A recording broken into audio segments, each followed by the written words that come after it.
Hi y'all, I have another Valentine design, freestanding lace earrings.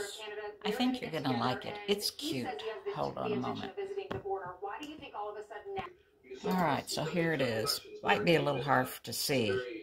Let me go to the computer. Alright, so here it is. So this area is the gift tag, or pendant, whatever you want to call it. And then these two are the earrings.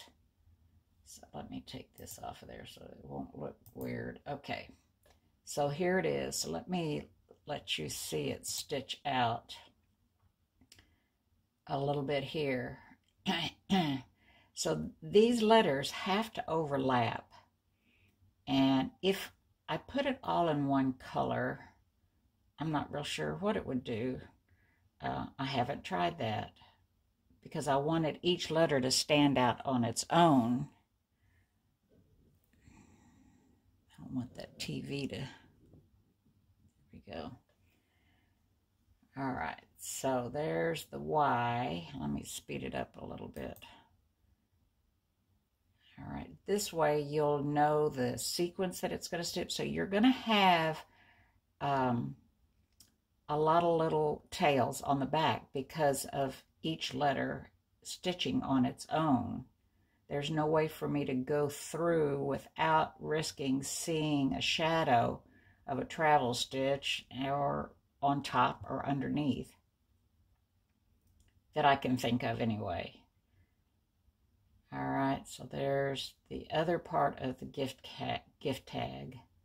And I tried putting these two together, but it just looked weird, so I just separated it. All right, so now it's doing the earrings. So you have one for one ear and one for the other ear. I guess this would be the right ear, and then the U would be the left ear. Let's see, when you're reading from left to right, maybe from left to right. No, you probably do it the other way. All right, so there it is. So let me start stitching it out, and I'll be back. All right, once again, 2 layers of wash away stabilizer.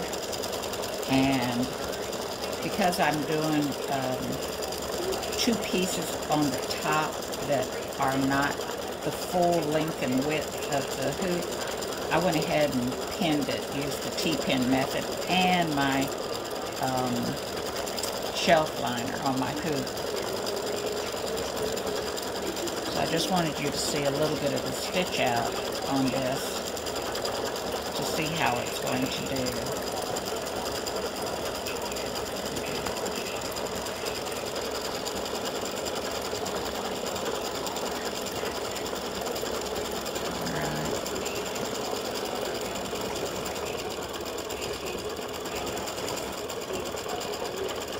I tried another type of fill for the earrings, and I just really did not like the way it stitched out.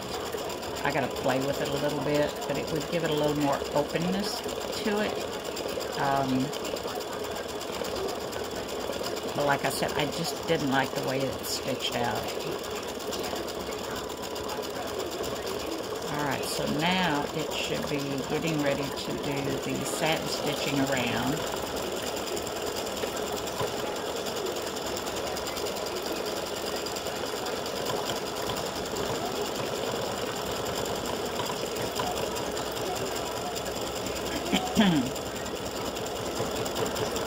And then once it finishes the L, it jumps down and does the V. So I stitched this out once, and when I was trimming the threads, I did what I've warned you not to do, and I cut the little knot on the ring. Hang on. Alright, so here's the one I stitched before. Remember, I've told you be careful when you're cutting your tails. Well, I didn't have my reading glasses on, and I cut the little knot. So I've moved that knot. I tried to move it back up to the top, thinking that it would be a better idea. So I've moved that knot down here, right in the corner, and hopefully you won't experience the problem I had. Okay, and a word of caution. So I did this one in a cranberry type color and white. In order to make these all stick together, I have to overlap onto the red. And you might be able to see, let's see if I lay it down if you can. There's a shadow that you can see through the white. Now this is always a problem with white. So this time when I stitch it, I'm going to stitch it in pink. If that little shadow doesn't bother you, you can stitch it in white. So here's the earrings, which I cut the knot on them too, and I didn't remember. This one I didn't. This one I did. Oh my word. I really need to find my glasses. Okay, so here's the earrings and the gift tags. So let me get back over here so you can see what this is doing. So far, we have the L, and I put it, instead of doing the loop for the earring that you put in, at the end, I went ahead and moved it so as soon as it does the L and finishes the L, it does the loop at the top. So the loop has already been stitched out on the top, and it's doing the V right now. I know it looks like a Y, but it's not. And I will be back when there's more done on this. The red has finished stitching. I've changed my bobbin thread and my top thread, but I need to trim tails. So I told you there would be some tails on the back of this thing. And you just need to make sure that you trim them. A couple of them I think I've been able to do away with. I went back to my software and moved some entry and exit points that I thought I had already moved. I double checked it to make sure this time it got implemented in there. Whoop, that one was already cut. So let me finish trimming these. All right, I finished trimming the tails on the back. Okay, so I've got my pink in the bobbin and a pink on the top thread, and now it's time to stitch the rest of this.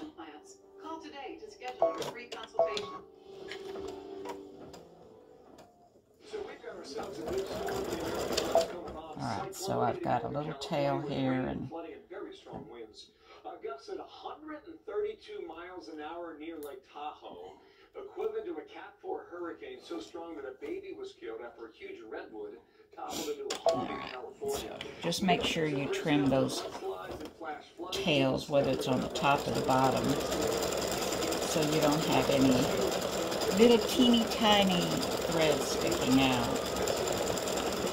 And in order to make these letters stick together, I have to overlap a little bit, and that's what causes some of the shadowing if you use white. And I'm hoping that this hot pink won't do the shadowing.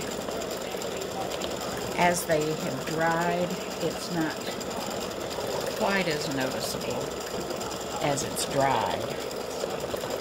See?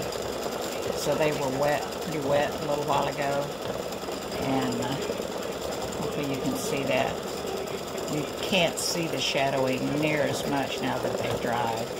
But I can't use these because I trimmed those knots that I shouldn't have trimmed that I keep warning you about.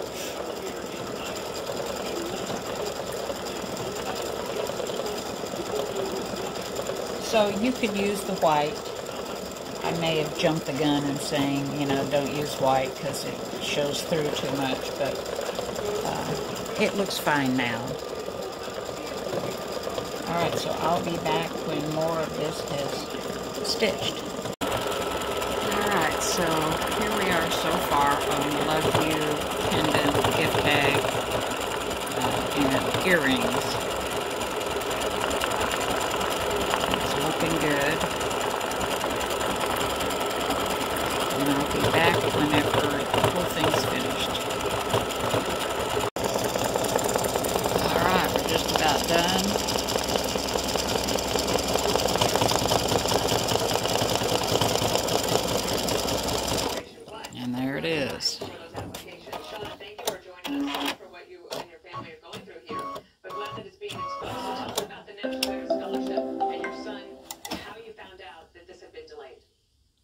there's the earrings and the gift tag in red and pink.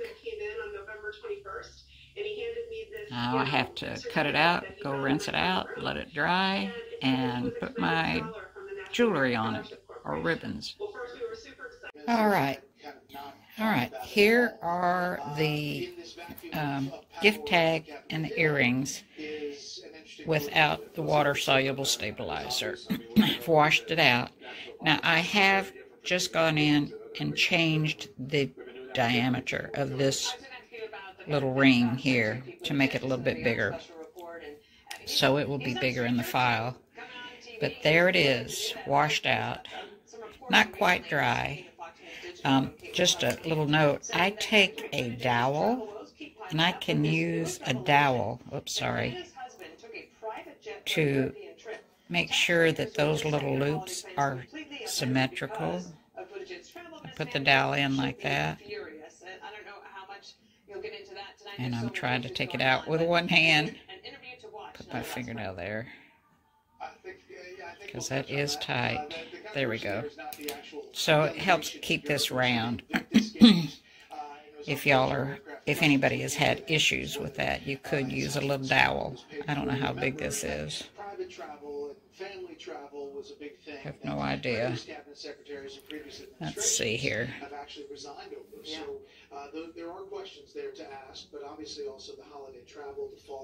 So this may be about 1/4 of an inch. 1/4 of an inch or so. All right. Oh, sorry. I'm holding this with my hand. I don't mean to make you sick. But there it is. Have fun with it and enjoy. Thanks for watching. Bye.